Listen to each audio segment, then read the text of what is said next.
Assalamualaikum warahmatullahi wabarakatuh. Para pemirsa kaum muslimin rahimakumullah.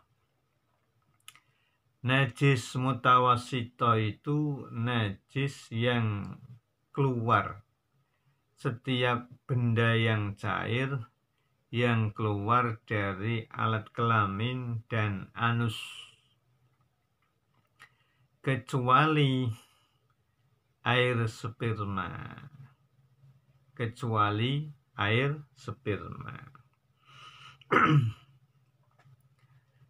Baik itu dari air sperma manusia atau air sperma binatang selain anjing dan babi. Benda-benda cair yang keluar dari anus dan alat farji itu ada pengecualian, yaitu sesuatu yang kuat, yang keras, ya. Seperti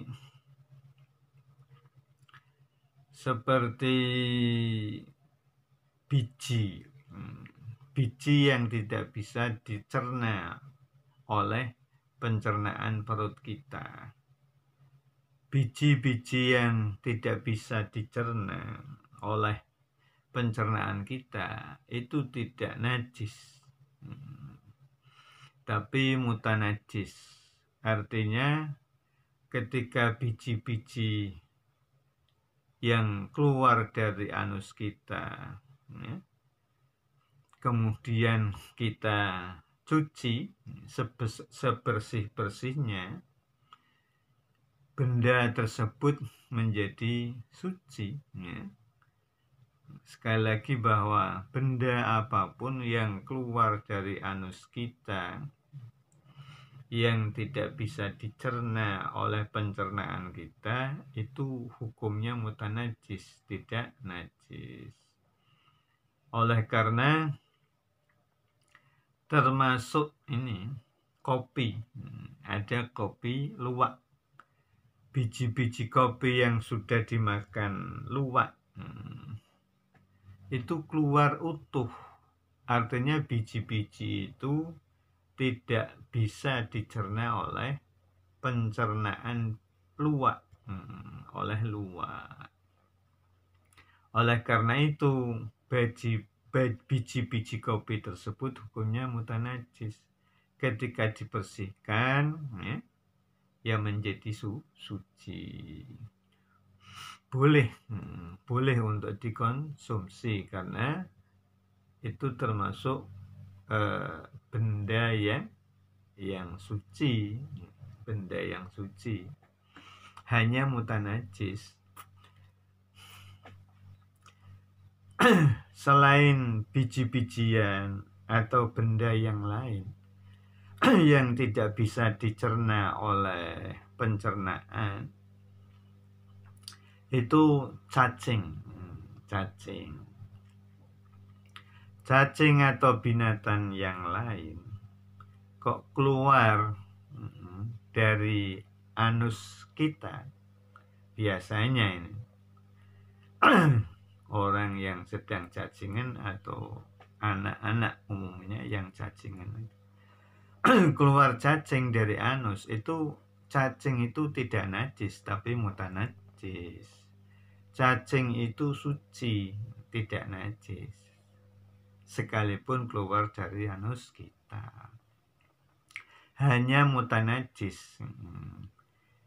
Artinya ketika dicuci dan dibersihkan, maka cacing tersebut menjadi suci.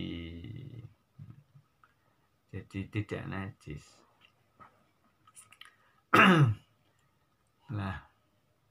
Jadi sekali lagi bahwa segala sesuatu yang keluar dari alat kelamin kita dan anus kita itu semuanya semuanya najis, kecuali sperma yang keluar dari farji kita, kecuali cacing atau binatang yang lain yang keluar dari anus kita, atau benda-benda yang tidak bisa dicerna oleh pencernaan perut kita. Benda-benda yang tidak bisa dicerna oleh pencernaan kita itu hukumnya mutanajis, tidak najis.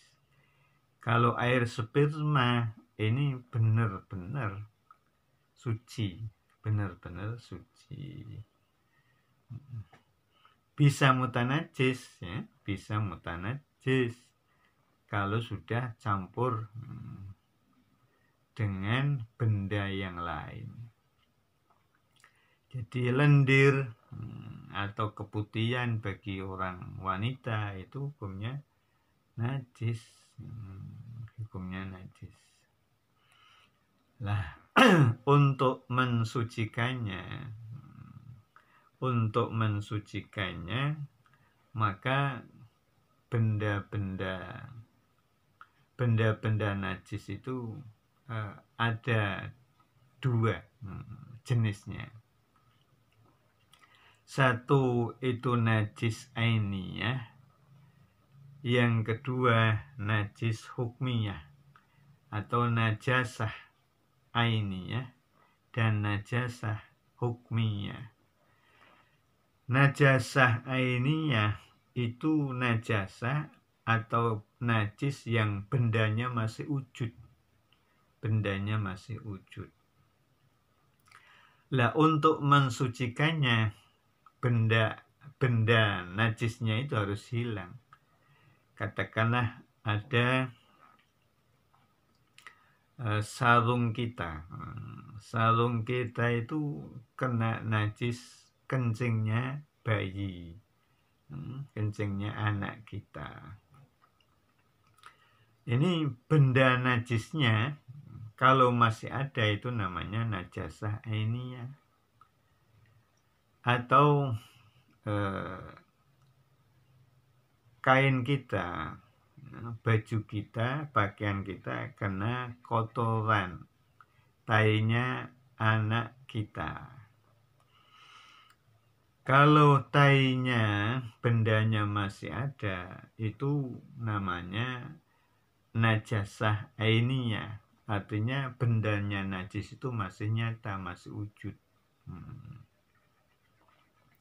Ini cara mensucikannya.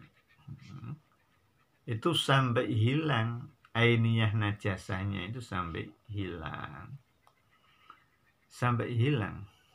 Dengan cara kita turui, kita datangkan airnya, ya, kita pancurkan airnya. Ini kalau airnya sedikit, kita tuangkan, kita siram, sampai hilang ainiyahnya. Lah, kalau airnya banyak, ya, lebih dari 2 kola, itu bisa sarungnya atau pakaian kita itu yang diencelupkan, seperti kita cuci di danau umpama, ya, atau di bejana yang besar sekali, itu bisa kita celupkan, bisa. Tapi kalau airnya sedikit, ya harus dituangkan, harus dipancurkan, sehingga ainiyah najasah itu menjadi hilang, benar-benar tidak ada ainiyahnya. Itu baru suci, manakala ainiyahnya itu hilang sama sekali.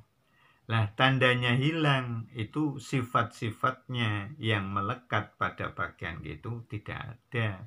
sifat-sifat najasahnya itu tidak ada bersih hilang dari pakaian kita yang kita sedang cuci itu. Ini namanya najasah ainiyah, cara mensucikannya demikian. Lah sekarang ada lagi najasah hukmiyah, najis yang disifati, dihukumi, sifatnya hukmiyah.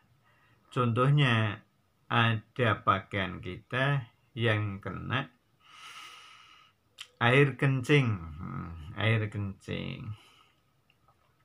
ini jelas kita melihat bahwa kain kita, pakaian itu kena kencing, ya. Kena kencing kita sendirilah umpama, atau kena kencing anak kita.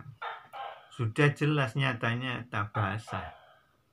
Nah, setelah beberapa lama, setengah hari atau itu kain kita itu menjadi kering, kering. Kemudian kita cium, tidak ada baunya kencing,